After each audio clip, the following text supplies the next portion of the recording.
there was a lot of comments about the toxic remediation, rail safety, and air quality not being fleshed out in this plan, as well as the funding mechanism and the financing portion. So I'm wondering if staff could just speak to what that process looks like moving forward.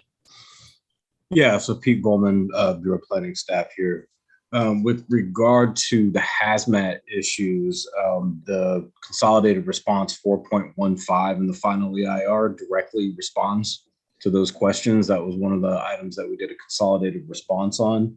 In quick summary, the mitigation that was adopted, and it was identified as less than significant, requires that this go to DTSC for approval. The issue is that the remedial action plan cannot be approved prior to adoption and certification of the EIR. So that process has to wait. So it's kind of cart and the horse type issue.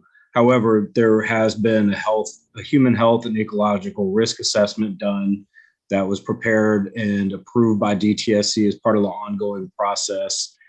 The studies and the process of the applicant working with DTSC has identified the contamination that's on site that's of concern for human health, and they've also identified necessary levels of cleanup or basically making sure that there's no direct contact to residents that would be living there, so that it meets the residential levels, and all of that is covered within that consolidated response. For air quality issues, this is a tricky one. Obviously, this is an AB 617 area, and the WOCAP was adopted to address a lot of those issues.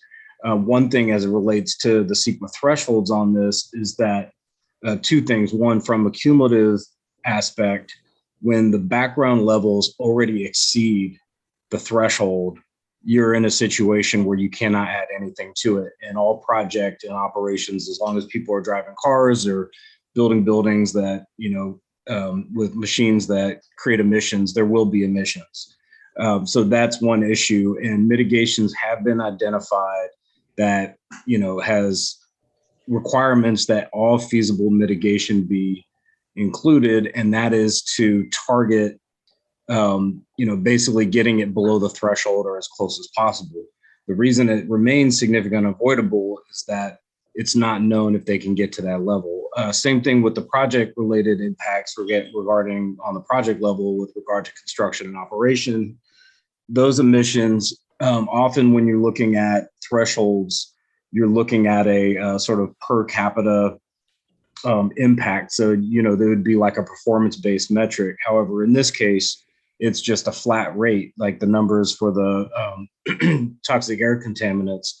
Those are flat numbers. So the bigger the project, the bigger those emissions get. So you don't get to break it out. So if this was broken into a bunch of little project sites, as you'd see around other, parts of, with infill development, they would be coming in less than under the threshold.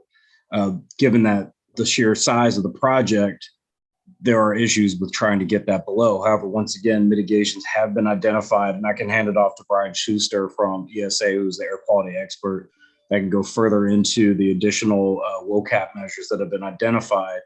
However, as I was saying, it still requires all feasible mitigation, and the target being to get it below the threshold. And I'm not sure if there was a third item that was in that. Yeah, real quick, I will say just DTSC is Department of Toxic Control Services for the state, in case that's new terminology. I find that we often talk in acronyms and initialisms, so I like to define them. And then the third part was just if you could discuss the financing piece as it relates to this document. Yeah, so the financing piece, that's all going to be tied into, and I'm assuming this is talking about the ongoing discussions that have been out there with regard to offsite infrastructure financing, creation of an infrastructure financing district. Those are really separate from this EIR. The point of the EIR is to identify the impacts of the project, and it's not relative to who's paying for what of the project. Great. Thank you very much.